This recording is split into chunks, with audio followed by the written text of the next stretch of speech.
ایر هستن. هر جا هستید از جاتون تکون نخورید، صدا رو بشنوید. این شما و اینم آقای قشلاقی از شهر زیبای ابهر. بفرمایید. ممنون آقا پیمان جان. ای تو زیباترین زیبای من، به ای شکوفاتر گل مینای من، آسمان سینم لبریز تو، ماه من خورشید خوش سیمای من، اولین و آخرین حرف دل از من، به شکوه تازه رویای من، دام جان از عشق تو آگنده شد. به به عشق من، عشق من، امید پر پردای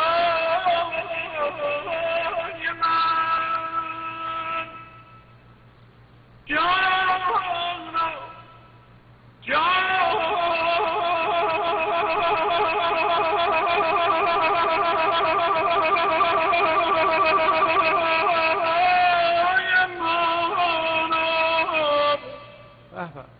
تو میخوانم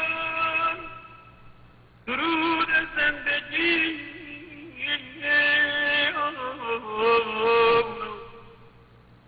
کم من ای نور شبهای من، ای تو ای زیباترین زیبای من، ای شکوفاتر گل مینای من، آسمان سینم لبریز تو،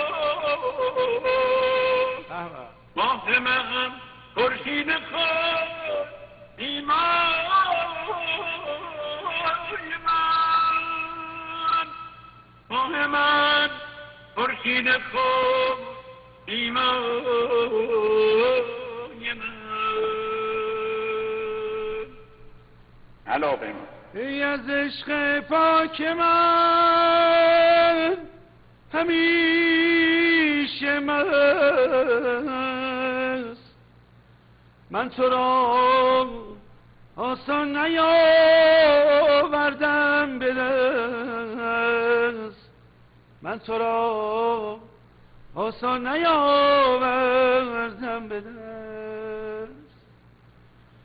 بارها این کودک احساس من زیر بارانهای اشک من نشست،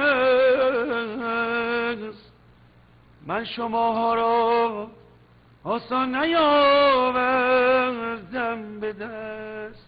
آقای قشلاقی جانم، واقعا هر وقت میخونی، هر چند که بعضی وقتا میدونید آدم ها تو مود خوندن بعضی وقتا نیستن، شما ماشاءالله با صدات، با آهنگایی که انتخاب میکنی، با شعرهایی که میخونی، اونایی هم که تو مود نیستن میاری تو مود. اینه میگن هنر، اینه میگن. شعرم مال خودمونه. بله، این شعری که خوندی مال خودتون بود؟ بله. به به. شعر کلا مال ابهریا، شاعرای ابهر. به به، زنده باشن تمام ابهریا. من که واجب شد، همه سلام میرسونم خدمت. قربونتون برم.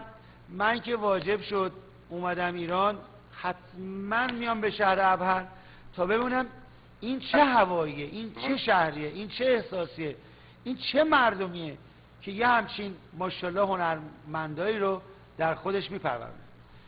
سلامت باشن تمام دیگه مردم ایران.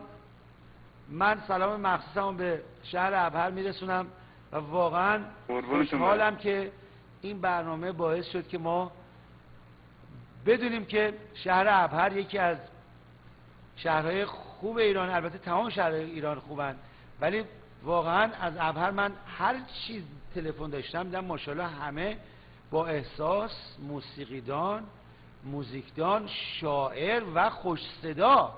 من تشکر میکنم از تماست، امیدوارم هر جا هستی خوش باشی. میرم خط بعدی رو میگیرم که عزیز دیگه رو صداشو بشنویم. بفرمایید جونم، بفرمایید.